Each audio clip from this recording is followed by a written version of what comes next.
बच्चों, जैसा कि मैंने लास्ट वीडियो में बताया आपको, आपका जो चैप्टर 5th है पॉलिटिकल साइंस क्लास 12th की जो आपकी सेकंड बुक है, उसका चैप्टर 5th कांग्रेस प्रणाली, चुनौतियां और पुनर्स्थापना, उस चैप्टर में से आपके 2 क्वेश्चंस तो PYQ even most important questions हैं। सभी क्वेश्चंस बहुत जरूरी हैं, पर 2 क्वेश्चन आपके मोस्ट इंपॉर्टेंट है। प्लीज इन 2 क्वेश्चन को जरूर करें। देखिए, लास्ट वीडियो में भी मैंने यही बोला है कि क्वेश्चंस के लिए मैं हर क्वेश्चन में बोलती हूँ बहुत जरूरी, पर ये 2 क्वेश्चन मोस्ट इंपॉर्टेंट है इस चैप्टर के। ये तो जरूर से जरूर करें, क्योंकि मैंने देखा है काफी बार रिपीट हुए हैं। NCERT के क्वेश्चन हैं आपके, और अच्छे से आपसे इस पे डिटेल्ड क्वेश्चन आ सकता है। तो प्लीज अच्छे से समझे, देखें। मैंने 3 तरह से, यानी 3 तरह से आपको ये क्वेश्चन पूछा गया है, तो उसी तरह मैंने आपके सामने इस क्वेश्चन को रखा है और इसके सॉल्यूशन को। तो अच्छे से वीडियो देखें और समझें। चलिए स्टार्ट करते हैं। 1971 में चुनाव में लोग कांग्रेस पार्टी को शानदार जीत दिलाने वाले कारण बताइए। यानी 1971 में जब चुनाव हुआ था, उस समय कांग्रेस पार्टी जीत गई थी, और उस जीत के क्या कारण रहे हमें वो बताने। ठीक है बच्चों, हमने देखा था कि जो 1967 में चुनाव हुए थे, उस समय इंदिरा गांधी जी को कम वोट मिली थी, है ना, क्योंकि उस समय इंदिरा गांधी जी को अनुभवी माना जाता था कि उन्हें तो कोई अनुभव ही नहीं है।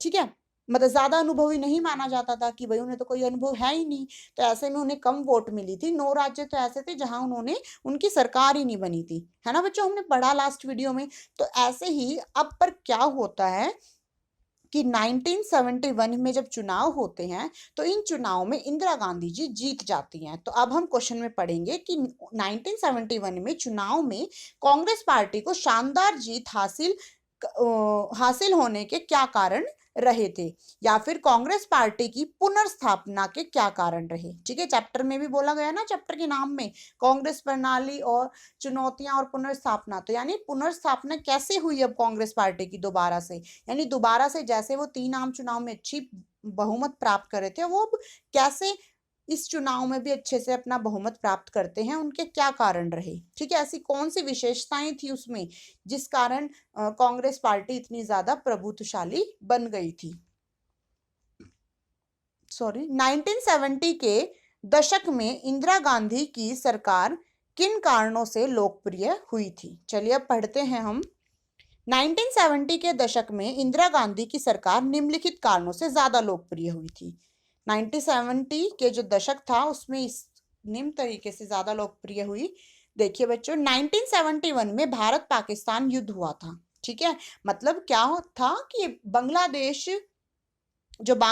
है, उसको लेकर भारत और पाकिस्तान के बीच में युद्ध हुआ, और इस युद्ध में जो भारत था उसकी विजय हुई थी, और इस विजय का जो श्रेय था वो इंदिरा गांधी जी को दिया गया था, कि यानी इंदिरा गांधी जी के नेतृत्व में ही हम पाकिस्तान को हरा पाए हैं। तो इसीलिए अब सभी लोगों के मन में छवि बन गई कि इंदिरा गांधी जी तो बहुत सुपर लीडर बन चुकी हैं, यानी अब उन्हें काफी अनुभव हो चुका है सरकार को चलाने का। तो अब हम देख रहे हैं बच्चों कि 1971 के चुनाव में कांग्रेस का पुनर्स्थापना कैसे हुई, यानी कांग्रेस दोबारा से इतनी अच्छी तरीके से सीट कैसे प्राप्त कर पाई। तो इसका पहला कारण ये रहा कि जो भारत और पाकिस्तान का 1971 में बांग्लादेश को लेकर भारत और पाकिस्तान के बीच में युद्ध हुआ था, जिसमें भारत की जीत हुई, और विश्व व पूरे देश भर में सबने इसका श्रेय इंदिरा गांधी जी को दिया था, और इंदिरा गांधी जी की प्रशंसा की गई थी। इसी कारण अब सभी के मन में छवि आ गई कि हमारी लीडर इंदिरा गांधी जी बन सकती हैं, सुपर लीडर। सेकंड कारण, गरीबी हटाओ कार्यक्रम चलाया गया, यानी इंदिरा गांधी जी ने गरीबी हटाओ कार्यक्रम चला दिया था, जिस कारण उनकी पॉपुलैरिटी ज्यादा बढ़ती गई। इंदिरा गांधी जी ने गरीब, पिछड़े लोग, किसानों का साथ दिया, और इसके साथ ही उन्होंने 20 सूत्री कार्यक्रम भी चलाया, जिसका मुख्य नारा था गरीबी हटाओ।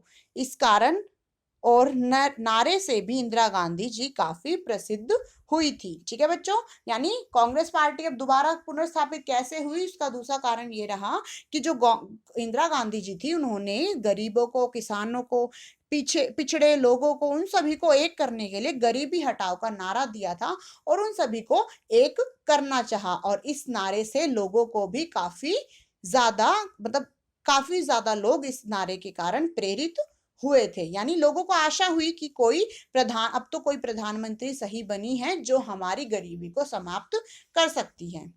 थर्ड पॉइंट देखेंगे कि 14 बैंकों का राष्ट्रीयकरण व प्रिवी प्रेस समाप्त कर दिया था। इंदिरा गांधी जी ने अपने शासनकाल में 14 बैंकों को सरकारी संपत्ति बनाया और जो राजा के विशेष अधिकार थे उनको भी समाप्त कर दिया था, क्योंकि उनका मानना था कि भाई देश में किसी को भी विशेष दर्जा नहीं दिया जाएगा। तो इसीलिए ज्यादा लोगों के मन में अच्छी छवि बनाने का श्रेय भी उनको मिला, क्योंकि उन्होंने चाहा कि अगर लोगों को एक करना है तो मुझे प्रिवी पर्स समाप्त करना होगा। उत्पादन और राजस्व में वृद्धि हो पाई थी। 1970 के दशक में पहले हरित क्रांति और श्वेत क्रांति जैसे कार्यक्रम चलाए गए थे। तो इंदिरा गांधी जी के नेतृत्व में हरित क्रांति और श्वेत क्रांति जैसे कार्यक्रम चलाए, जिसके कारण किसानों को उन्नत के बीज, खाद, उर्वरक आदि उपलब्ध करवाए गए, जिससे उत्पादन में वृद्धि हुई थी। ठीक है बच्चों, हमने देखा था ना कि 1967 के चुनाव के दौरान मानसून की असफलता के कारण किसानों को काफी हानि हुई, परंतु उस समय इसलिए इंदिरा गांधी जी को ज्यादा वोट मिल भी नहीं पाई। परंतु क्या हुआ कि 1971 के चुनाव में उन्हें ज्यादा वोट इसीलिए मिले क्योंकि